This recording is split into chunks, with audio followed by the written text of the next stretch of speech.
Hello everyone, I hope आप लोग सब ठीक होंगे। आज हम लोग डिस्कस करने जा रहे हैं टाइप्स ऑफ पोइट्री। पोइट्री, इसकी डेवलपमेंट और कैरेक्टरिस्टिक्स पे मेरी अलग से वीडियो है, उसका लिंक मैं डिस्क्रिप्शन बॉक्स में दे दूंगी, आप लोग चेक कर सकते हैं। तो आज हम लोग डिस्कस करेंगे 3 मेन टाइप्स ऑफ पोइट्री, जिसके अंदर हम देखेंगे narrative poetry, lyric poetry and dramatic poetry.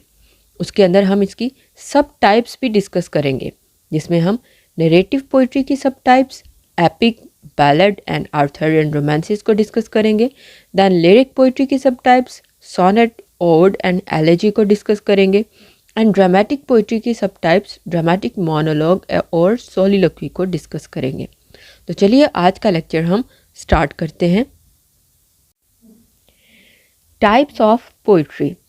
Poetry की टाइप्स में नंबर 1 पे हमारे पास है narrative poetry. So what is narrative poetry? A narrative poem is a long form of poetry that tells an entire story with a beginning, middle and end. मतलब ये कि narrative poetry के अंदर एक स्टोरी को बयान किया जाता है, जिसके अंदर बिगनिंग भी होती है, मिडल भी और एंड भी। इसके अंदर एक फुली डिवेल्प्ड स्टोरी के तमाम एलिमेंट्स मौजूद होते हैं, like characters, plot, conflict, resolution. ये तमाम एलिमेंट्स इसके अंदर मौजूद होते हैं और इसके अंदर तकरीबन एक नरेटर और स्पीकर होता है ज़्यादातर। मतलब एक नरेटर और स्पीकर के ज़रिए स्टोरी को बयान किया जाता है। लेकिन नरेटिव पोइट्री नॉवल और शॉर्ट स्टोरी से डिफरेंट होती है, क्योंकि इसे वर्स फॉर्म में लिखा जाता है और इसके अंदर पोइटिक डिवाइसेस को यूज़ किया जाता है, लाइक राइम, मीटर एट्सेट्रा। तो ये शॉर्ट स्टोरी और नॉवल से टोटली डिफरेंट होती हैं, क्योंकि इसके अंदर वर्स फॉर्म में स्टोरी को नरेट किया जाता है। तो ये है नरेटिव पोइट्री, कि ऐसी पोइम जिसके अंदर एक कंप्लीट फुली डिवेल्प्ड स्टोरी को नरेट किया जाता है, लेकिन वर्स फॉर्म के अंदर। इसका ओरिजिन हुआ था ओरल ट्रेडिशन से। रिटन लैंग्वेज से पहले पोइट्स नरेट करते थे स्टोरीज़ को वर्स फॉर्म के अंदर, मतलब पोइटिक फॉर्म में स्टोरीज़ को नरेट किया जाता था। तो वहाँ से इसका ओरिजिन हुआ है और ये पोइट्री की बहुत डोमिनेंट फॉर्म रही है हमेशा से ही। और नरेटिव पोइट्री के अंदर सबसे फेमस एग्जांपल हम देखेंगे जॉफ्री चॉसर्स द कैंटरबरी टेल्स, जिसके अंदर 24 नरेटिव पोइम्स मौजूद हैं। इसके अलावा भी ग्रीक जो नरेटिव पोइम्स हैं वो भी बहुत ज़्यादा फेमस हैं। तो ये है नरेटिव पोइट्री।